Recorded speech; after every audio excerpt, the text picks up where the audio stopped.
Hi, everyone. Judge Andrew Napolitano here for Judging Freedom. Today is Monday, January 6, 2025. My guest today is Kevin DeMeritt. Kevin is the founder and CEO of Lear Capital. He is also a world-class economist, and we will be discussing the problems with government debt and not paying its bills and how that affects everyone. Kevin, it's a pleasure, my dear friend. A belated Merry Christmas and Happy New Year to you, and welcome to the program. Yeah, thanks for having me back. Happy New Year. Sure. Thank you. What are the consequences to the consumer of the government spending more money than it takes in? I'm talking about the federal government, of course. Yeah, so everybody says it's a devalued dollar, right? And it is. The dollar's been being devalued at a rapid pace over the past 5 or 6 years, but people ask, why? So to answer this question, I always like to help people out and help them understand this. So, Judge, you and I are on an island, and somehow you're the banker, and you have all the money, and all of the money on that island are 10 shells. And I'm a guy with a great idea. I come into your bank and I said, Judge, I have this phenomenal idea. I need all 10 shells. And you said, great. I'm going to lend you all 10 shells and I'm going to charge you 10% interest. I agree. And at the end of the year, I come back to your bank. My business has just done fantastic. I have all 10 shells and I give them to you. And you say to me, I own your business. Why? Because there were only 10 shells. You as the bank has to create out of thin air that 11th shell. When you create that 11th shell, the other 10 shells are worth less. That's what's happening when the government keeps piling on more and more and more debt. And why we have this inflation problem is our dollars just aren't going as far as they used to. And that's going to continue as long as they can continue to increase the debt. All right. So every president in the post-World War II era, I would imagine every president since the advent of the Federal Reserve under Woodrow Wilson has borrowed money. Every government has gone into debt. Does it matter which political party controls the Congress or to which political party the president belongs? Or does, we all know this phrase, everybody do it? Everybody does it, and it's to what extent that they do it. So, if you look back from 2008 to, let's say, the early 1900s, it took us 108 years to create $8 trillion worth of debt.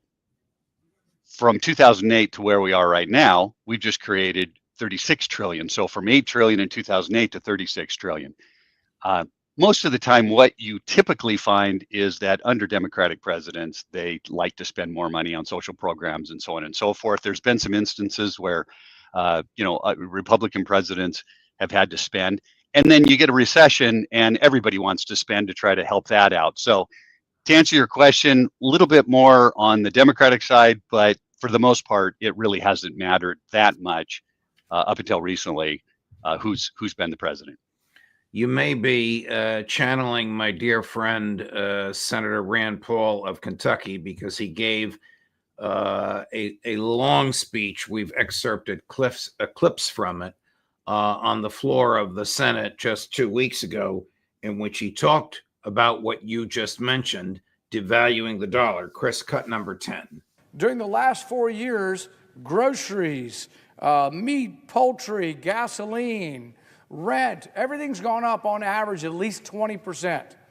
Now, did it become more precious?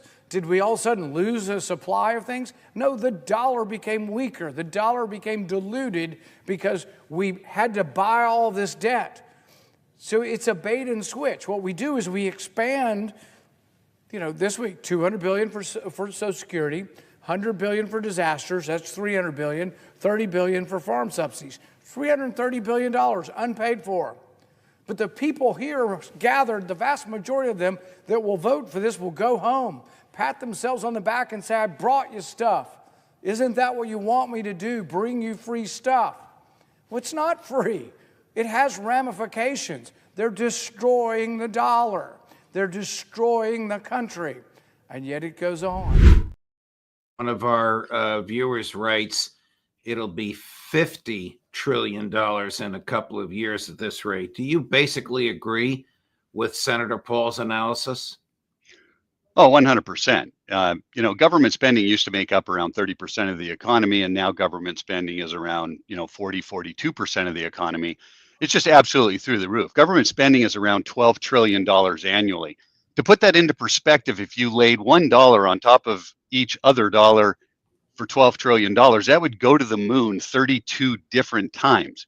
That's a lot of money. And our interest just on that debt last year was $1 trillion for the very first time.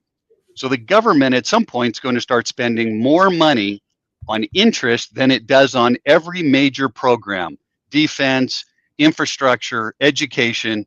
The interest is starting to be larger than all of those programs, and that's a problem. How does the government get out of this mess, Kevin? Well, you've got a couple of different ways to get out of it, and other countries have tried different things.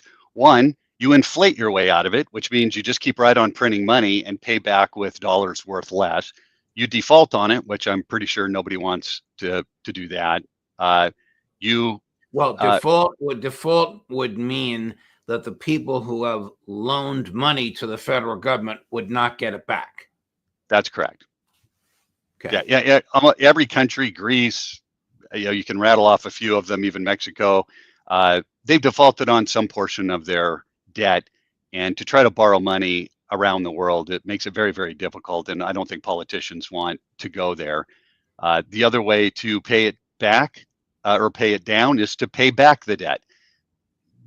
We haven't seen that, and I don't think that's really a possibility, although President Trump is trying to figure out how to do that by reducing the deficit or the spending of government by $2 trillion, which has a whole different set of ramifications, because if you're at a $12 trillion annual spend in a $26 trillion economy, meaning all the goods and services, you're taking $2 trillion out of the economy. There's going to be some pain involved to try to get that done. Now, is it the right thing to do? 100%. But if you're a consumer and you are spending more on your credit card debt than you are on your food and so on and so forth, and some of that is happening, then you have to go through some pain to pay all of that back, right? You're not going to go out as much and have fancy dinners. You're probably going to put off buying another car. The clothes are on hold. There's pain. So if you're going to take a couple of $1 trillion out of the economy, there's going to be pain in the markets, and as consumers, we're going to feel that. Here's Senator Rand Paul again arguing that entitlements, the concept of I sent you to Washington to bring me home a piece of the pie, is what are driving the debt. Cut number 8. A lot of the spending is entitlements. Probably 2/3 of the spending is entitlements, but this body refuses to address entitlements. So as part of the continuing spending tonight, keeping government open, all of the entitlements will be taken off board, and there will be no reforms to entitlements, no reduction in spending in entitlements. They will continue growing somewhere between about 5 and 6% a year.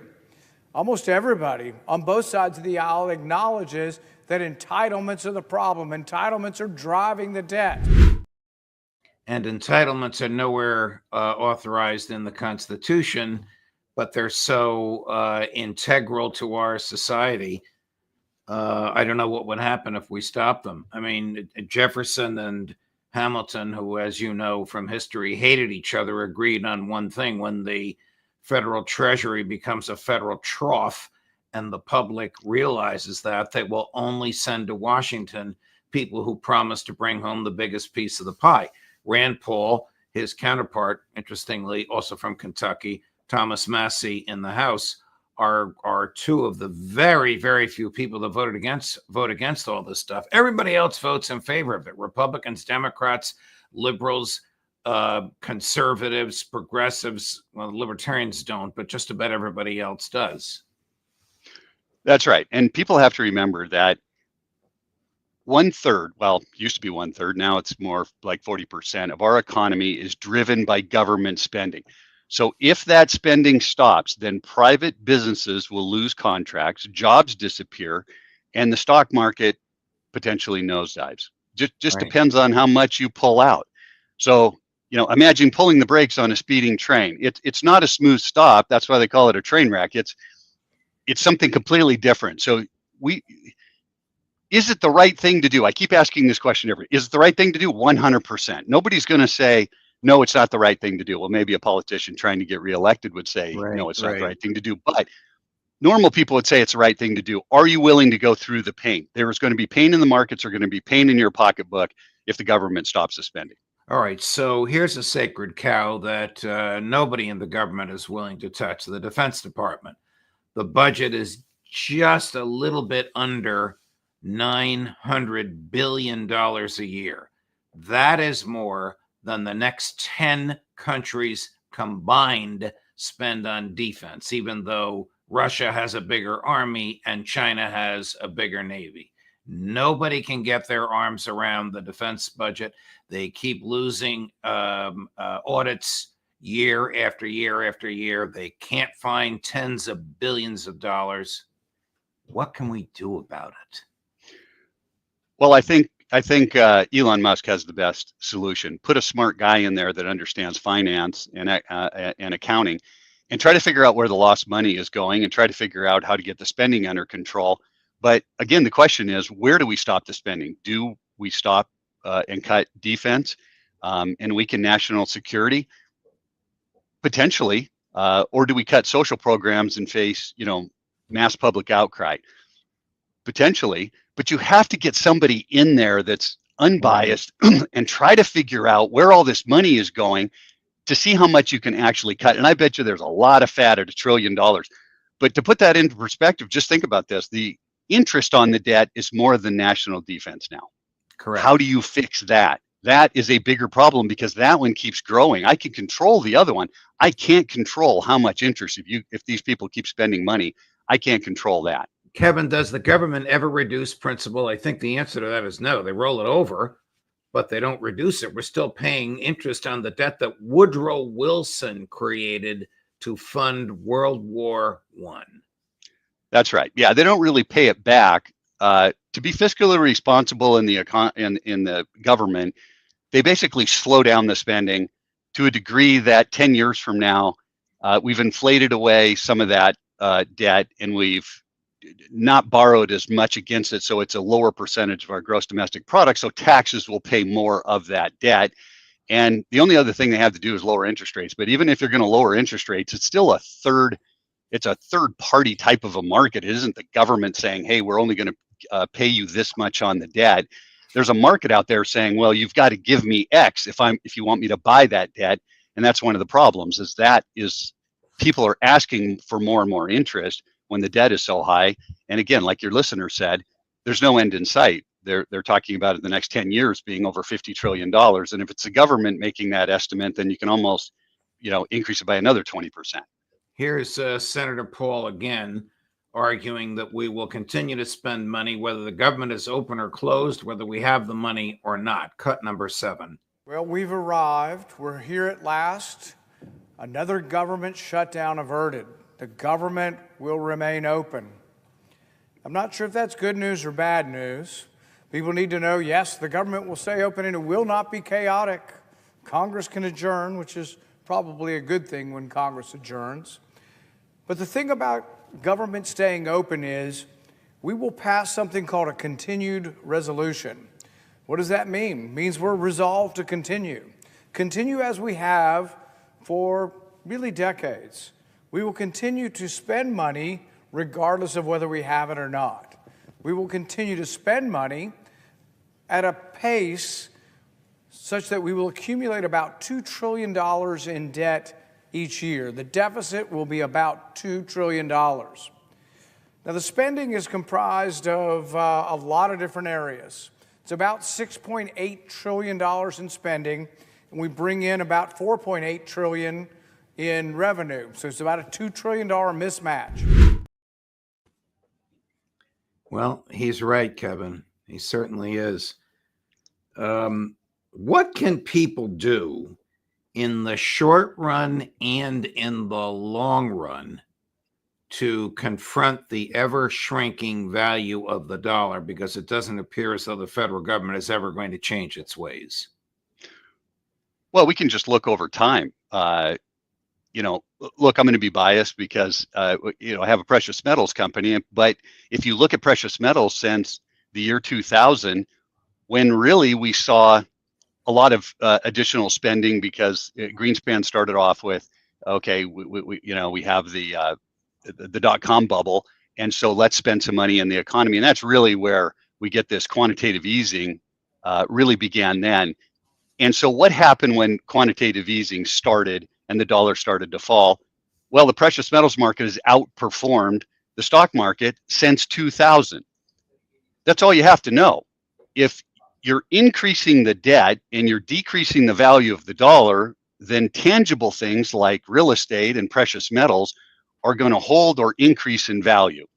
So people are shocked when you tell them this relic, this gold relic that's been around 5,000 years has outperformed our stock market. People can't believe it, but look it up. It's true.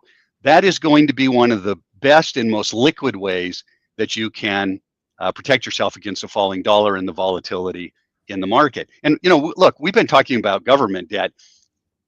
There was just an article that came out, Judge, that said consumer debt is completely out of control. Credit card defaults hit their highest level in 14 years. And people are not using their credit cards to pay for luxuries and then paying them off. They're using them to pay groceries and for gas because things got so expensive, they had to use credit card debt to do that. So I don't know how you stop the debt in the government when you also have consumers that are in the same boat. So don't be surprised if you wake up and there's another correction in the market like we saw in 2008, because debt was the cause of that, and debt is going to be the cause of the next correction in the market. Just to give you a little bit of humor after Senator Paul's gloom and doom, his colleague, Senator John Kennedy from New Orleans, talking about dead people. Cut number 6.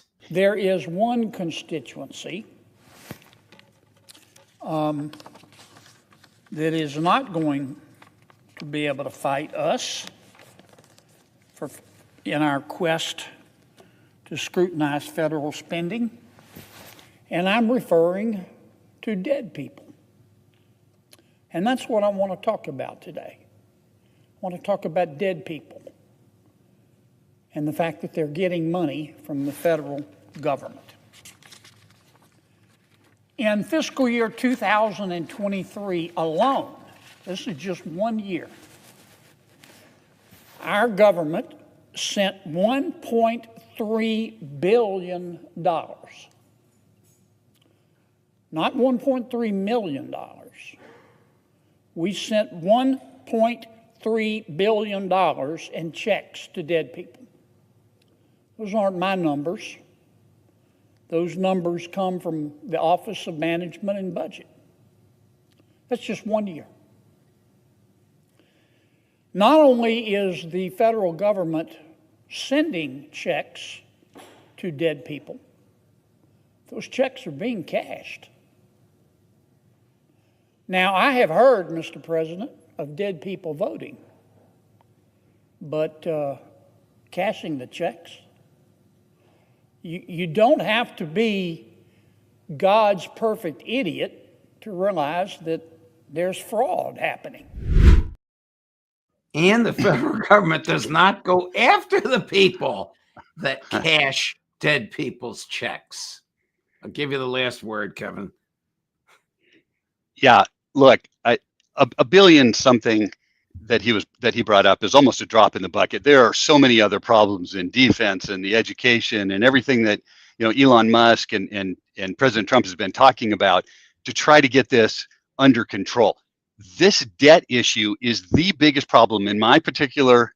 My thought is government debt and consumer debt right now are the biggest negatives in this economy, and they are going to come out in 2025 in big ways. If you try to cut it from the government, there's going to be some pain. People aren't willing to put up with any pain. They're continuing to use their credit cards, and you need to find a way to combat the volatility in the market and what this debt really means. So we have a new 2025 gold report that talks about the debt. It talks about the interest rates. It talks about the volatility and why precious metals and other tangible assets, not just precious metals. The report goes into other types of investment options against the debt in the government and the debt on the consumer side, like we're seeing it now. Kevin DeMeritt, a pleasure, my dear friend. Thank you for joining us. I hope you'll come back again soon. Very informative listening to, and much appreciated. Always a pleasure, Judge. Thank you.